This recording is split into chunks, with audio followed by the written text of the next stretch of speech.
Okay, I figured I'd get into what I did to this one with the boost ports, finger ports, whatever the correct term for it is. Of course, put boost ports in it, and did something to the piston, kind of like this.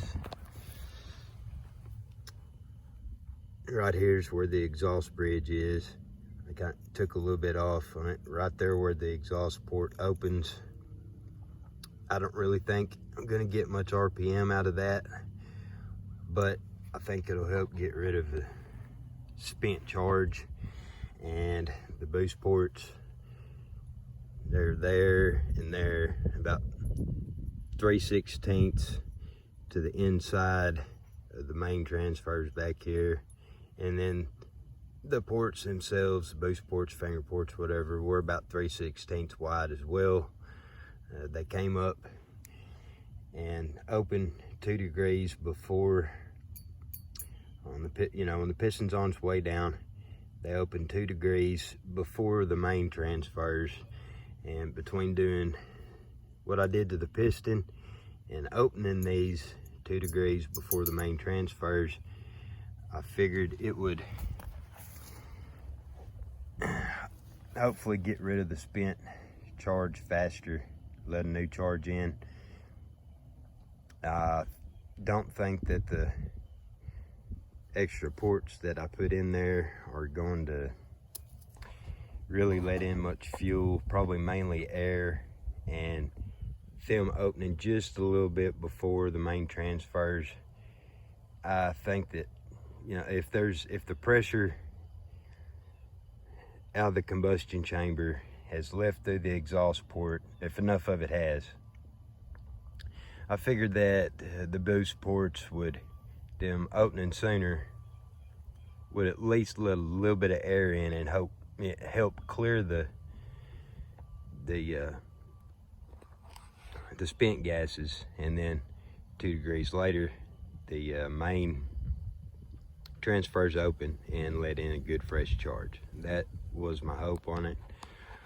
But as far as everything else, the carburetor is off of a Husqvarna 266. The throat of it, Venturi, whichever you call it, is bigger, lets in a lot more air, gets a lot of air and fuel. Had to change out the choke arm and the throttle arm, rod, whichever, to get everything to work. I took, I believe it's 29 thousandths off the bottom of the cylinder, lowered it some, helped get the compression up a little bit. Took out the base gasket, of course. After doing all that, it's about 12 thousandths of an inch away from Freeport, and kind of close. I showed you the piston work. The exhaust is at 103 degrees. It opens at 103 with the piston done the way I did it. Without the piston done that way, it would probably open more like 104, 104 and a half, something like that. The reeds, there's the part number, the brand, all that stuff. Get them on A-Main Hobbies, I believe. They have a website. I have to give credit to Smitty's Chainsaws for that. He's where I got the idea about using them. As far as any kind of aftermarket reeds, those are about the only ones out there, I think.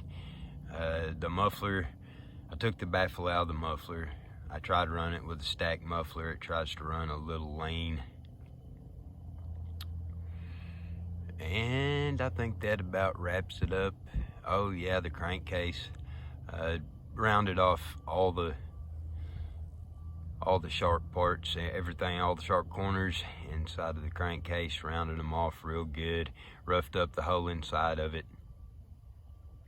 So pretty well everything from the carburetor to the muffler has been modded. The timing, I advanced the timing by about 7 degrees. It really liked that. So, you know, lowered the cylinder, did some piston work, aftermarket reads, crankcase work, a little bit of a muffler mod,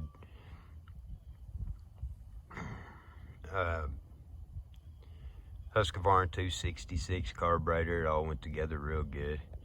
Makes a good work saw, I think. Thank everybody for watching. Later.